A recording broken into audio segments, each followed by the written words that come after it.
Welcome back to the Colin and Miles show.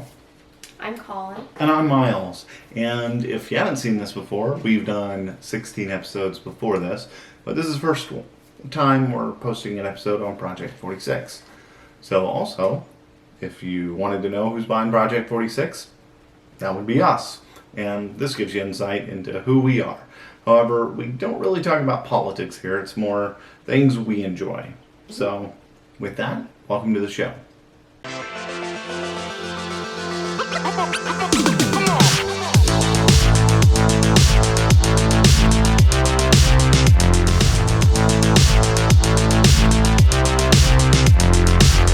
So the first topic today is that we moved again.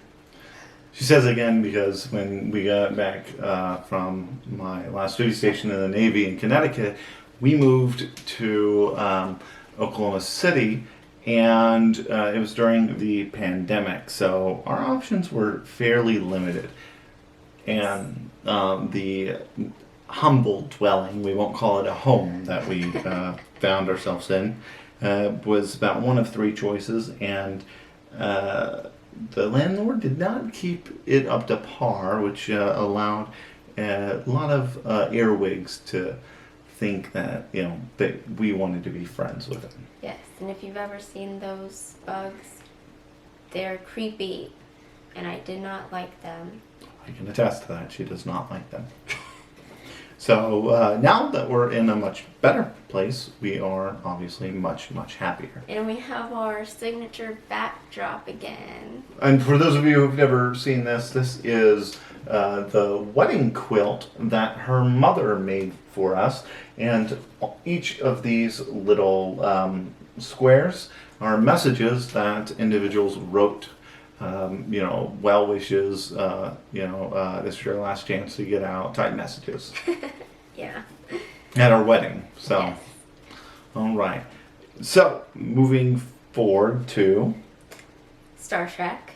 All right. We are big Star Trek fans. And Yes. Well, you can't tell from our Star Wars stuff, but oh, it's kind of a cruel joke. yes, we're big Trekkies. And we've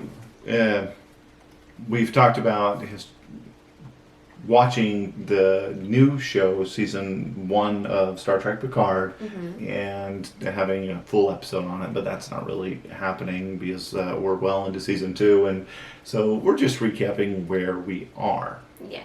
So before season 2 of Picard premiered, we rewatched season 1, and we really enjoyed it. And I especially liked that they tied up things that happened in Nemesis, the last TNG movie. That made me very happy.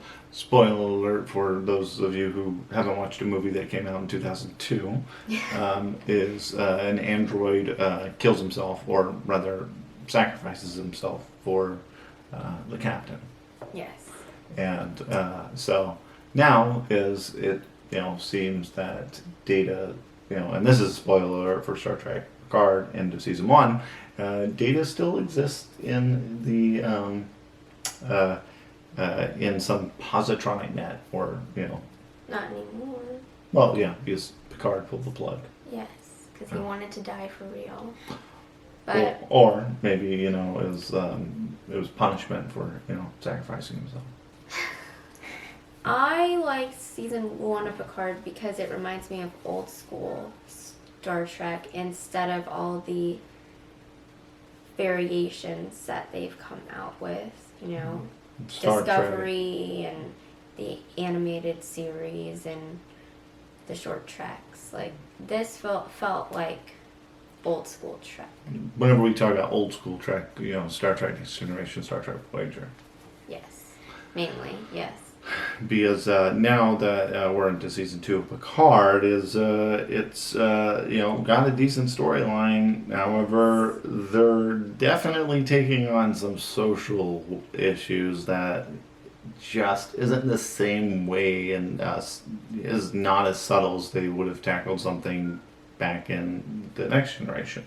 Yes, it's the plot, it has time travel, and I love anything that has to do with time travel, but it's just like Miles said, they're attacking things directly instead of indirectly, and it's So- like the writers are kind of lazy, I guess. Yeah, there's a lot of lazy writers. So just for context here, is they time travel back to the year 2024, and there's some major event that alters history, and that changes the future of humanity into some dystopian society. Totalitarian. Yeah. And they get back to 2024, and obviously landing in LA, or going to LA, and one of the characters is Hispanic descent, and what do you know, he's involved in an ice raid. Yeah, real subtle there, writers. Not only do the writers just not have a grounding in reality, is they have taken a lovable character from the Next Generation, Guinan, completely trash her character, and now the character of Guinan is representative of today's version of the actress who played her originally, Whoopi Goldberg. All social justice warrior, ridiculous. But as far as like Star Trek Discovery. We watched seasons 3 and 4, but we don't really have a lot to say about them. We watched them, we enjoyed them, but that's a pretty flexible word there. Okay, Yeah. I think season 4 was better than season 3 because you would watch 2 episodes in the same night. You're like, let's watch another one. Yeah. Well, I more so enjoy the action part of it. As the storylines don't really capture my attention like Picard does.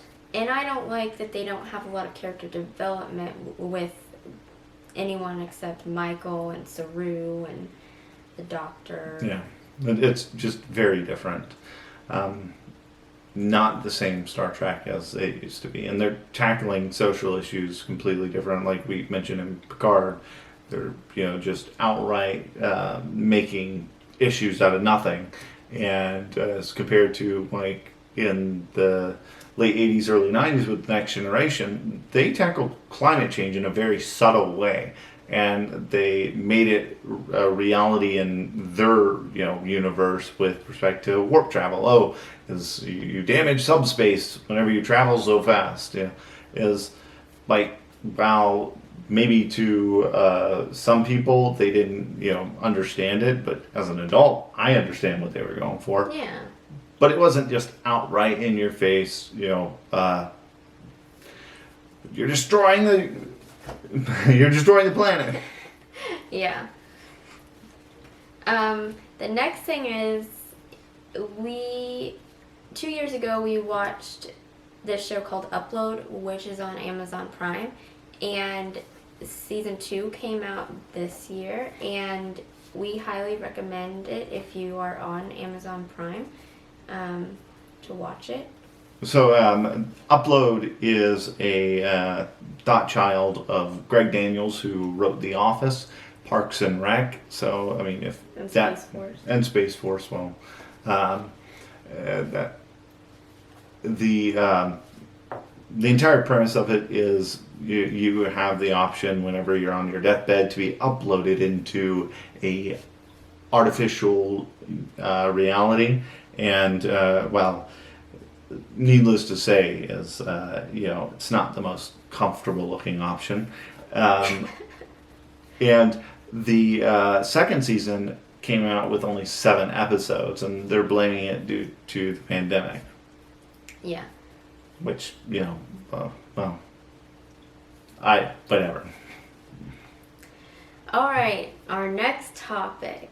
So, it has been 10 years since the last Twilight movie came out, and our favorite vampire has turned into a bat. Yes. I was actually surprised with Robert Pattinson's performance as Batman. I definitely did not expect a decent Batman out of Edward from Twilight. But I was very happily proven wrong, and I think they brought a really interesting 21st century Batman into existence.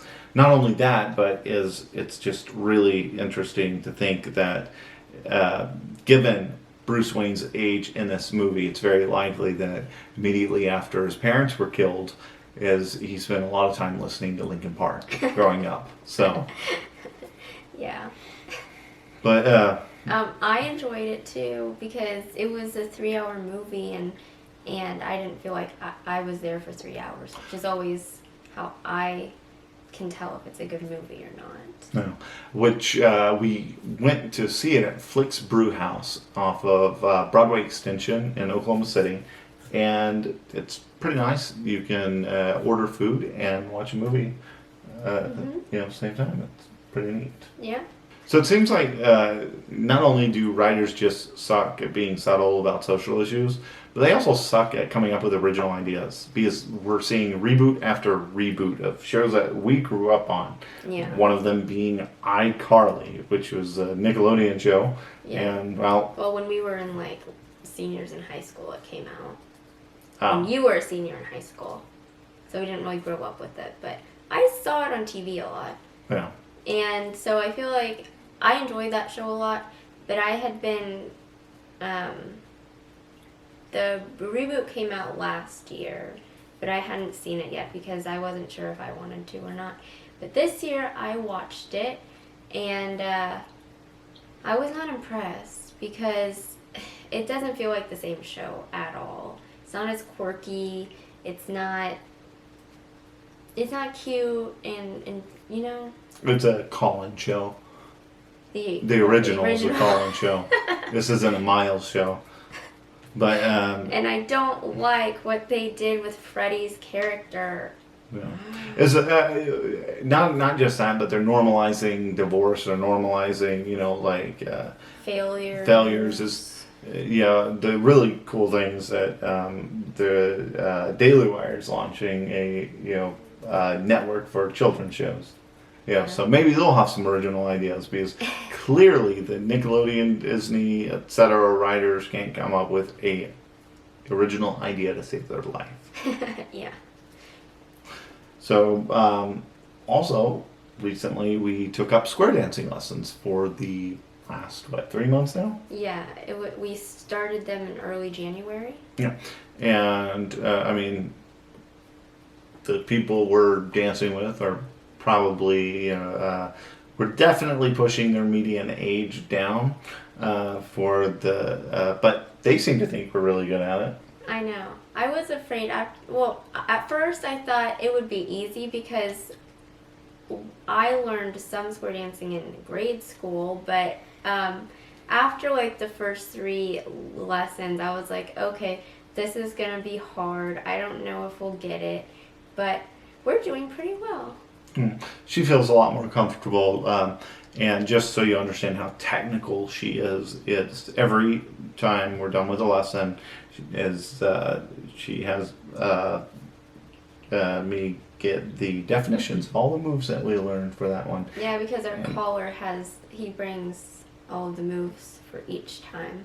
Which she's the only person I can imagine who is as technical and reads through them, and very, very intently goes through every step in her mind. But I think once we move out of lessons, she's going to feel a little more confident in herself, because she's a good dancer. Well, for that, because they're telling you what to do. It's not like you're in the club dancing. Oh, in the club? Is that what you do? You go in the club? Well, have you ever been in the club, Colin? Yeah, we went to one on that Halloween at Movie Oh, Gazette. yeah, where they thought I was on drugs? No, the one we got into. Oh, and yeah. didn't think you were on drugs. Yeah. Which... He was not on drugs.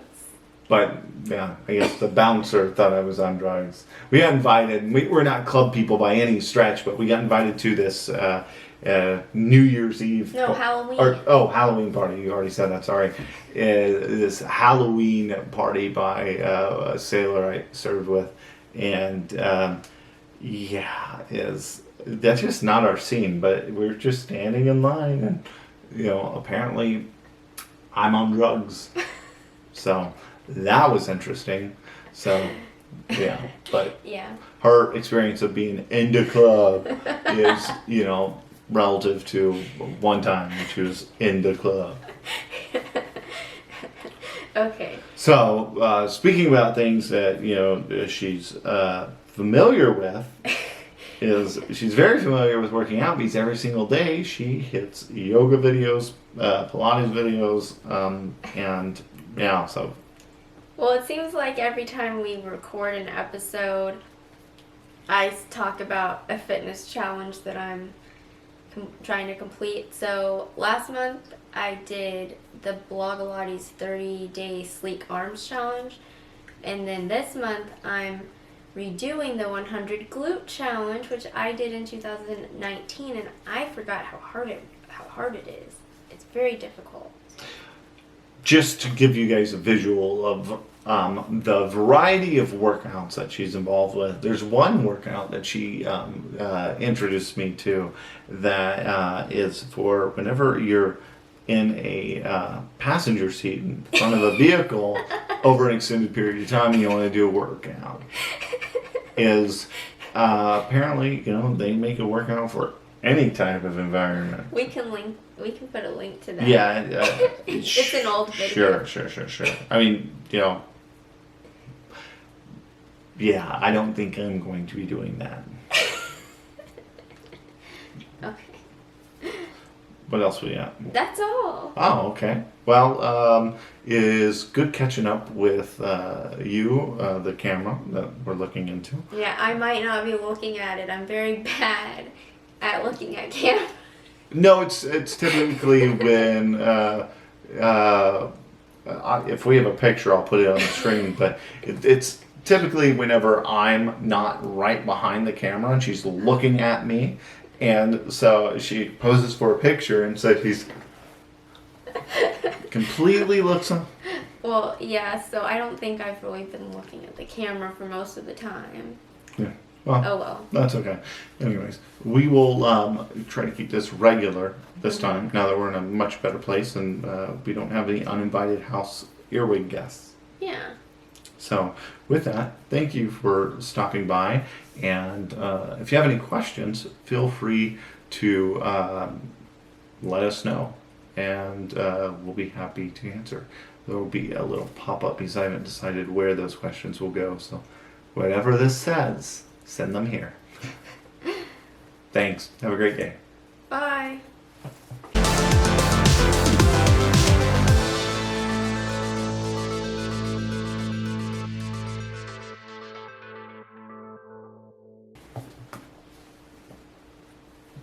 All right, 21 minutes. That's good. That was That's cool. like an episode of Power Rangers.